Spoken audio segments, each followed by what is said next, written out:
ಮಕ್ಕಳೇ, ಇವತ್ತು ಒಂದು ಪ್ರಯೋಗ ಮಾಡ್ತಿದ್ದೀವಿ. 2 ಬೆಲೂನ್ ಇದೆ. ಒಂದರಲ್ಲಿ ಬರೀ ಗಾಳಿ ಭಾಗ ತುಂಬಿದ್ದೀವಿ, ಇನ್ನೊಂದರಲ್ಲಿ ಏನಿದೆ? ಇದರಲ್ಲಿ ನೀರಿದೆ, ನೀರು ತುಂಬಿಕೊಂಡಿದ್ದೀನಿ. ಆಯ್ತಾ? ಈಗ ಇದಕ್ಕೆ ಬೆಂಕಿ ಕಡ್ಡಿ ಹಚ್ಚೋಣ. ಆಯ್ತಾ? ಏನಾಗುತ್ತೆ ಅಂತ ನೋಡೋಣ. ಬೆಂಕಿ ಕಡ್ಡಿ ಹಚ್ಚೋಣ. ಏನಾಗ್ಬೋದು? ಹೊಡೆದೋಯ್ತಲ್ವಾ? ಹಾಗಾದ್ರೆ ಇಲ್ಲಿ ನನ್ನ ಹತ್ರ ಇನ್ನೊಂದು ಬೆಲೂನ್ ಇದೆ. ಆಯ್ತಾ? ಸರಿ, ನೀನು ಈಗ ಇನ್ನೊಂದು ಬೆಲೂನ್ ಇದೆ ನಮ್ಮ ಹತ್ರ.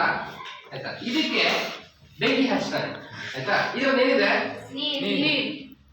ನೀರಿದೆ. ಆಯ್ತಾ? ಇದಕ್ಕೆ ಈಗ ಬೆಂಕಿ ಹಚ್ಚಿದಾಗ ಬೆಲೂನ್ ಹೊಡೆದೋಗುತ್ತಾ ಹೆಣ್ಮಕ್ಳು ಹೇಳ್ರಿ. ಹೊಡೆದೋಗೋದಿಲ್ವಾ? ಹುಡುಗರು ಹೇಳ್ರ ಹೊಡೆದೋಗುತ್ತಾ? ಆಯ್ತಾ? ಈಗ ಹೆಣ್ಮಕ್ಳು ಹೇಳ್ತಿದಾರೆ ಹೊಡೆದೋಗುತ್ತೆ ಅಂತ ಅಂದ್ಬಿಟ್ಟು, ಆಯ್ತಾ? ಹೆಣ್ಮಕ್ಳು ಹೇಳ್ತಿದಾರೆ ಹೊಡೆದೋಗಲ್ಲ ಅಂತ ಅಂದ್ಬಿಟ್ಟು. ಆಯ್ತಾ? ಯಾವ ಸರಿ ಯಾವ ತಪ್ಪು ಅಂದ್ರೆ ನೋಡೋಣ. ಆಯ್ತಾ? ತಗೋಪ್ಪ, ಹಚ್ಚೋ. ಹೊಡೆದೋಗ್ತಿಲ್ಲ ಅಲ್ವಾ?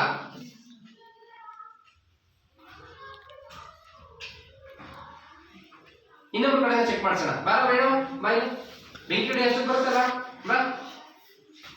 ಹಾ, ಹಚ್ಚು ಹಚ್ಚು, ಬೆಂಕಿ ಹಚ್ಚೋದಕ್ಕೆ. ನೋಡಿ, ಈ ಒಂದು ಖಾಲಿ ಬೆಲೂನ್ ಏನಿತ್ತು, ಆಯ್ತಾ? ಗಾಳಿ ತುಂಬಿಕೊಂಡಿತ್ತಲ್ವಾ, ಅದು ಬೇಗ ಹೊಡೆದೋಯ್ತು. ಆದ್ರೆ ಈ ಒಂದು ನೀರೇನು ತುಂಬಿಕೊಂಡಿದೆ ಈ ಬೆಲೂನ್ ಅಲ್ಲಿ, ಆಯ್ತಾ? ಬೆಂಕಿ ಕಡ್ಡಿ ಹಚ್ಚಿದ್ರು ಕೂಡ ಅದು ಹೊಡೆದೋಗ್ತಿಲ್ಲ. ಆಯ್ತಾ? ಕಾರಣ ಏನಿರ್ಬೋದು? ಈ ಒಂದು ನೀರು ಆ ಒಂದು ಶಾಖವನ್ನು ಹೀರ್ಕೊಳ್ತಾ ಇದೆ. ಆಯ್ತಾ? ಹಾಗಾಗಿ ಈ ಒಂದು ಬೆಲೂನು ಹೊಡೆದೋಗ್ತಿಲ್ಲ.